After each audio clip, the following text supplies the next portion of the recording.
जो भी हमारे एक्सपेंसेस होते हैं, रेगुलर में जो भी एक्सपेंसेस होते हैं, ओके। चाहे हम अपने बैंक में पैसा रख लें या कहीं भी पैसा रख लें, वो कहीं ना कहीं खर्चे में आ ही जाता है। सर, एसआईपी का पहले तो मैं मीनिंग बताता हूँ। एसआईपी का मतलब है सिस्टमेटिक इन्वेस्टमेंट प्लान। ओके, आपका सर अभी कितना एसआईपी लगभग कितना चल रहा होगा आपका अभी? सर, अगर मैं अपनी बात करूं तो मेरी खुद की 5 लाख रुपए महीने की चल 5 लाख की एसआईपी आपकी चल रही है पर मंथ। तो आपने कुछ गोल्स वगैरह आपने लेकिन यहाँ पे लोग क्या गलती क्या करते हैं कि पैसे को एग्जिट करते हैं, पैसे को निकालते हैं। कोई भी एसआईपी आप मुझे उठा के दे दीजिए जिसने 10 साल में नेगेटिव रिटर्न दिया हो, Negative इवन return। एक एसआईपी, अगर इक्विटी की कोई एसआईपी है जिसने 10 साल में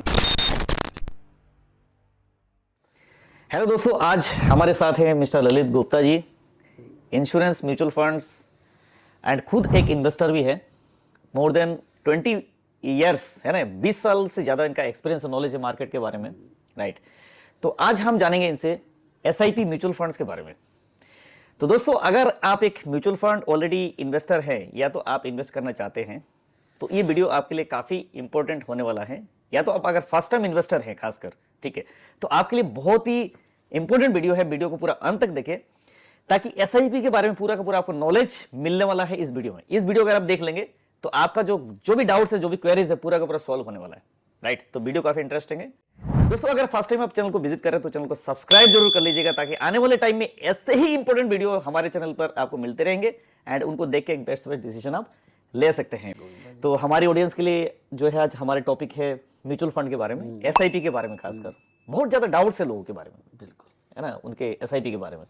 तो आप सर थोड़ा सा डीपली बताएंगे कि एसआईपी क्या है? जरूर।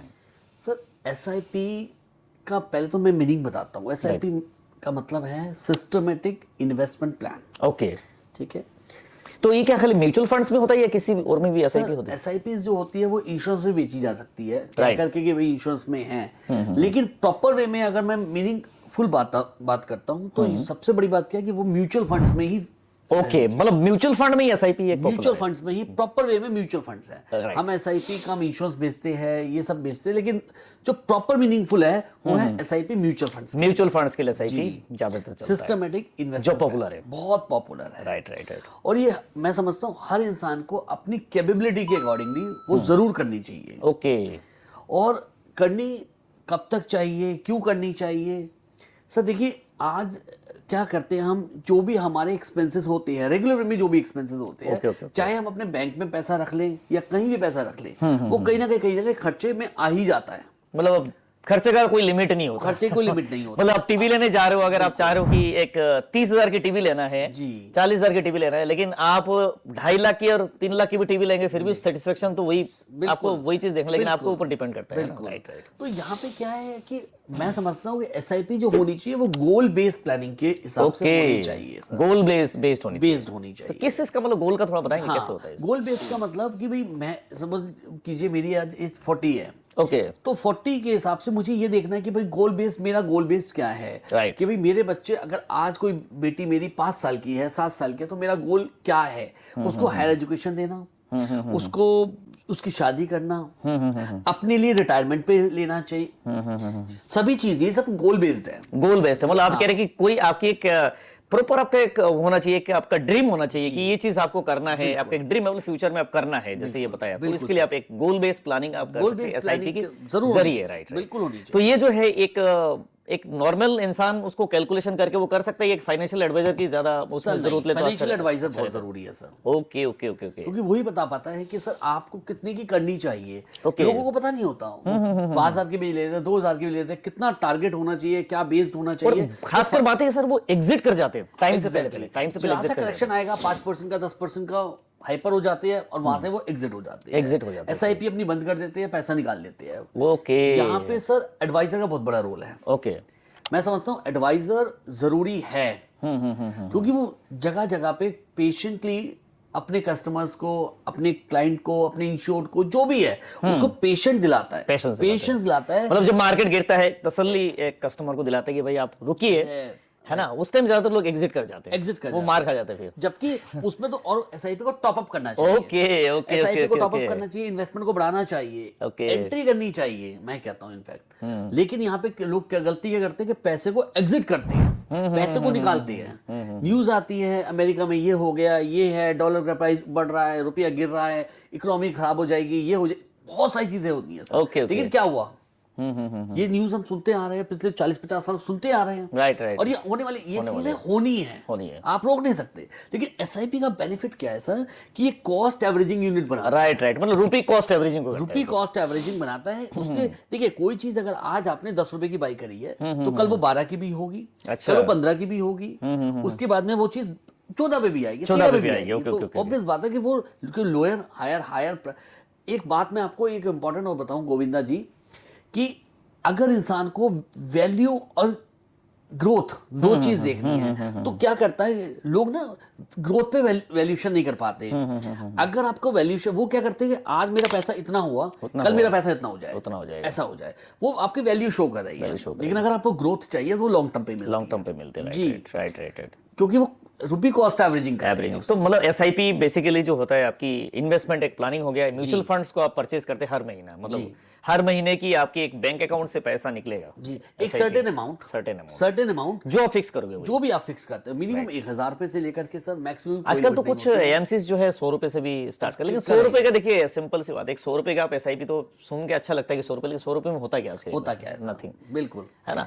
तो एटलीस्ट अगर आप एक बिल्कुल आपकी लोअर इनकम की है, तो हमारा सजेशन ये कि कम से कम एक 2000 की एसआईपी भी शुरू करेंगे। 5000 की बेयर मिनिमम होनी आजकल कुछ भी नहीं है। अब 100 रुपए क्या है, 1000 रुपए तो मतलब बहुत ही ज्यादा क्लेस अमाउंट है। राइट, एक गोल बेस आपका प्लानिंग होना चाहिए। राइट, तो सर ये एसआईपी का हो गया। तो एसआईपी का सबसे बड़ा आपने जो यहाँ पर बेनिफिट जो बताया, एक रुपी कॉस्ट एवरेजिंग का। तो एसआईपी अगर आप लेते हैं बेसिकली, तो कब तक करनी चाहिए एसआईपी जो उसके आपको बेनिफिट कंपाउंडिंग दिखने लग जाए? सर कम से कम मेरे मानना तो यही है कि कम से कम 10 से 15 साल बेयर मिनिमम है। यही है। आप ये सोचोगे कि एसआईपी हमने 1 साल के लिए कर लिया, ठीक है, थोड़ा बेनिफिट मिलेगा, आप इसको कट डाउन कर लिया, तो मतलब कोई बेनिफिशियल नहीं है। कंपाउंडिंग का गेम शुरू होता है after 10 years, right? After 10 years आपको दिखाई देगी ना वो 2 साल 3 साल में भी आपको करेक्शन दिख सकता है सर। लेकिन 10 साल बाद, जिसने 10 साल चला ली, वो मैं कोई भी एसआईपी आप मुझे उठा के दे दीजिए जिसने 10 साल में नेगेटिव रिटर्न दिया हो, इवन एक एसआईपी। अगर इक्विटी की कोई एसआईपी है जिसने 10 साल में नेगेटिव रिटर्न मतलब ही नहीं होता। मतलब आप अगर 10 साल के लिए अगर आप कर रहे हो, तो लॉन्ग टर्म एक इन्वेस्टमेंट है, आपका रुपी कॉस्ट एवरेजिंग को कर रहा है। ये बीच बीच में मार्केट का फॉल है, करेक्शन है, उसको भी काउंट अगर करेंगे तो आपका एनएबी तो नीचे से आप परचेज कर रहे हैं। तो इसीलिए सर का मतलब ये कि मार्केट जब गिरे उस टाइम आपको ज्यादा और एसआईपी को बढ़ाना चाहिए, कि आप इसको घटाएं, और कोशिश करनी चाहिए कि उसके अंदर एक स्टेप अप मतलब हाँ, इसको बढ़ाए हर साल स्टेप अप होनी चाहिए। स्टेप अप मतलब ये होता है सर, हर साल 10%, हर साल 5% भी हो सकता है, 10 भी हो सकता है, 15 भी हो सकता है, 20 भी हो सकता है। अकॉर्डिंगली मैं एग्जांपल देता हूं, अगर कोई एसआईपी मान लेती है 5000 रुपए की जाए और मैं 10% स्टेप अप किया, तो अगले साल से वो 5500 रुपए, उससे अगले साल 6000 रुपए। इससे आपका जो पोर्टफोलियो को ज्यादा बूस्ट मिल जाता है, बूस्ट मिलता है। तो दोस्तों अभी जैसे सर ने बोला कि स्टेप अप भी कर लीजिएगा, मतलब आपकी सैलरी तो बढ़ रही है ना, सैलरी बढ़ने में तो एसआईपी को भी तो बढ़ाना चाहिए ना भैया। तो आप 10% करीब 5% करीब जैसे आप बढ़ाते हो, तो उसका कंपाउंडिंग का बहुत ज्यादा आपको फायदा मिलता है, इनकम बढ़ती है। तो उसका तो सर बाय द वे थोड़ा सा आप मैं एक हट के क्वेश्चंस आपसे हैं, तो आप इफ यू डोंट माइंड, आपका सर अभी कितना एसआईपी लगभग कितना चल रहा होगा आपका अभी? सर अगर मैं अपनी बात करूं तो मेरी खुद की 5 लाख रुपए महीने की चल रही है। 5 लाख की एसआईपी आपकी चल रही है पर मंथ। तो आपने कुछ गोल्स वगैरह आपने सेट किया होगा? मेरी बिल्कुल गोल, कोई बात नहीं, आप सर दर्शकों को बताने की जरूरत नहीं है क्या क्या गोल्स आपकी हैं, लेकिन जो 5 लाख में तो काफी सारे आपके गोल्स जो अचीवमेंट्स देखिए मेरी आज 5 लाख आज नहीं हुई है। स्टार्टिंग हमने भी किसी टाइम पे 10-15 हजार से किया होगा आपने। ओके तो फाइन, ठीक है। तो धीरे धीरे जैसे जैसे इनकम बढ़ी, आज 10,000, 20,000, फिर 50,000 करी, फिर 1 लाख करी, फिर 1.5 लाख करी, 2 लाख करी, इस तरीके से बढ़ते बढ़ते आज 5 लाख पे आई। 5 लाख की तो मैं दर्शकों को ये नहीं कहना चाहूंगा कि अपनी आप कैपेबिलिटीज ज्यादा करो, नहीं करना, लेकिन आप अपनी लिमिट के अकॉर्डिंगली जरूर करो। मतलब जो भी है, अगर आप सोचोगे कि मैं शुरुआत करना चाहता हूं जी, लेकिन आप सोचोगे कि मैं 1 महीना 2 महीने ऐसे करके आप टालते रहोगे ना, एक दिन का वैल्यू है दोस्तों, है ना। तो इसीलिए जितना जल्दी आप शुरू करेंगे उसका उतना कंपाउंडिंग का फायदा मिलेगा, राइट। तो इसीलिए आप शुरुआत अगर करना चाह रहे हो 2000 से स्टार्ट करिए, 5000 से स्टार्ट करिए, 10,000 से स्टार्ट करिए तो सही। आप अच्छे एक फाइनेंशियल एडवाइजर के सलाह लीजिए, गोल सेट करिए, ठीक है, और अपना गोल को अचीव करिए लॉन्ग टर्म में। बिल्कुल राइट। फंड सिलेक्शन जो है एक एडवाइजर ही बता सकता है, बेहतर बता सकता है। तो जो भी आपकी क्लोज एडवाइजर होगा, आप एडवाइजर से बात करिए, बात करके, है ना, आप इसको एक प्लानिंग के जरिए करिए। Thank you so much sir, thanks for coming in our channel. Okay दोस्तों, मिलते हैं नेक्स्ट वीडियो में, तब तक के लिए बाय बाय, जय हिंद, वंदे मातरम।